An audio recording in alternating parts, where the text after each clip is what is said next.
I want to tell you about an essential vitamin you've probably never heard of. If you're a parent or plan to be one, it might be more important to your child's growth than all other vitamins combined, and only you, a parent, can provide it. I call it vitamin N, the word no. More and more children, I find, are suffering from vitamin N deficiency, and they, their parents, and our entire culture are paying the price. Let me illustrate my point with a story that's quite typical. A father, I'll call him Bill, gave his son, age 5, pretty much everything the little boy asked for. Like most parents, Bill wanted more than anything for his son to be happy, but he wasn't. Instead, he was petulant, moody, and often sullen. He was also having problems getting along with other children. In addition, he was very demanding and rarely, if ever, expressed any appreciation, let alone gratitude, for all the things Bill and his wife were giving him. Was his son depressed, Bill wanted to know? Did he need therapy? His son, I told him, was suffering the predictable ill effects of being overindulged. What he needed was a healthy and steady dose of vitamin N.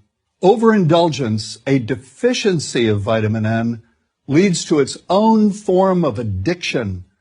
When the receiving of things begins to generate nothing but want for more things.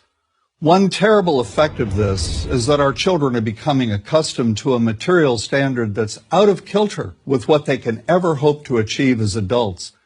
Consider also that many, if not most, children attain this level of affluence not by working, sacrificing, or doing their best, but by whining, demanding, and manipulating. So in the process of inflating their material expectations, we also teach children that something can be had for next to nothing.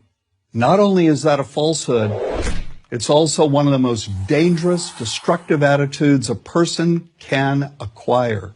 This may go a long way toward explaining why the mental health of children in the 1950s, when kids got a lot less, was significantly better than the mental health of today's kids. Since the 50s, and especially in the last few decades, as indulgence has become the parenting norm, the rates of child and teen depression have skyrocketed.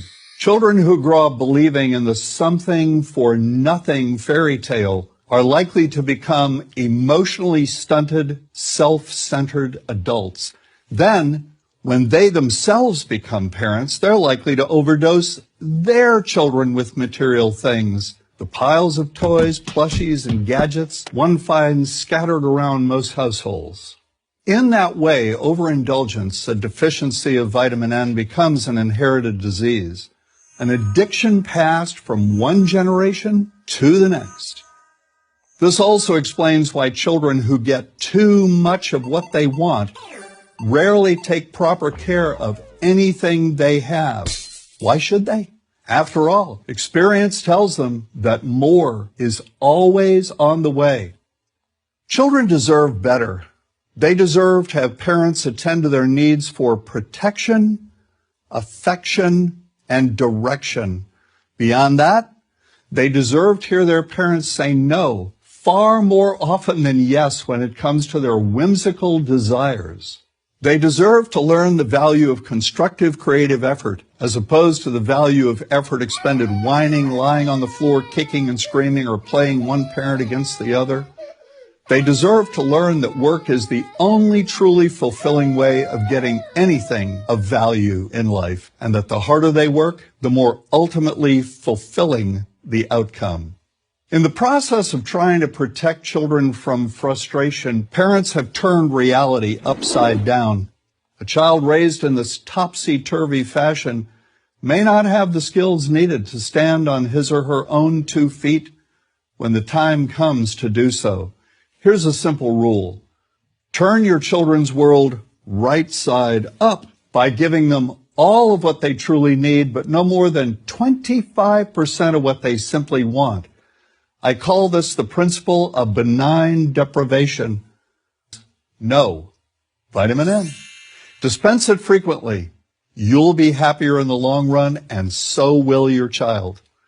I'm John Rosemond, author and family psychologist for Prager University.